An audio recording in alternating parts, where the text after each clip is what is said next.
Israel Iran ಮೇಲೆ ಪರಮಾಣು bomb ಹಾಕಿದ್ರೆ ಪಾಕಿಸ್ತಾನವು ಇಸ್ರೇಲ್ ಮೇಲೆ ಪರಮಾಣು ದಾಳಿ ನಡೆಸುತ್ತದೆ ಎಂದು ಇರಾನ್ನ ಉನ್ನತ ಅಧಿಕಾರಿಯೊಬ್ಬರು ಹೇಳಿದ್ದಾರೆ.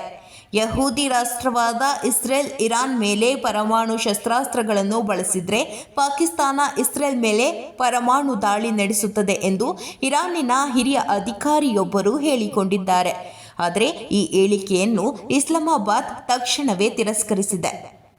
ಮಧ್ಯಪ್ರಾಚ್ಯದಲ್ಲಿ ಹೆಚ್ಚುತ್ತಿರುವ ಉದ್ವಿಗ್ನತೆಯ ನಡುವೆ ಇರಾನಿನ ಈ ಹೇಳಿಕೆ ಹೊರಬಿದ್ದಿದೆ.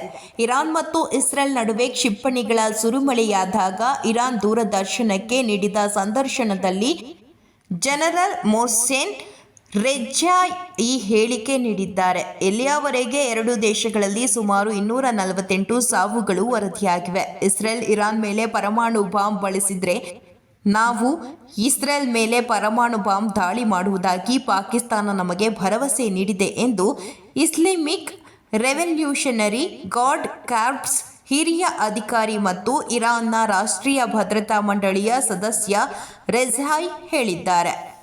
ಇಸ್ರೇಲ್ ಇರಾನ್ ಮೇಲೆ ಪರಮಾಣು ಬಾಂಬ್ ಬಳಸಿದ್ರೆ ಪಾಕಿಸ್ತಾನ ಕೂಡ ಇಸ್ರೇಲ್ ಮೇಲೆ ಪರಮಾಣು ಬಾಂಬ್ ದಾಳಿ ಮಾಡುತ್ತದೆ ಎಂದು ಪಾಕಿಸ್ತಾನ ನಮಗೆ ತಿಳಿಸಿದೆ ಎಂದು ಇರಾನ್ನ ರಾಷ್ಟ್ರೀಯ ಭದ್ರತಾ ಮಂಡಳಿಯ ಸದಸ್ಯ ಮತ್ತು ಇಸ್ಲಾಮಿಕ್ ಕ್ರಾಂತಿಕಾರಿ ಗಾರ್ಡ್ಸ್ ಕಾರ್ಪ್ಸ್ನ ಉನ್ನತ ಕಮಾಂಡರ್ ಜನರಲ್ ಮೆಹ್ಸಾನ್ ರೈಸ್ ಹೇಳಿದರು.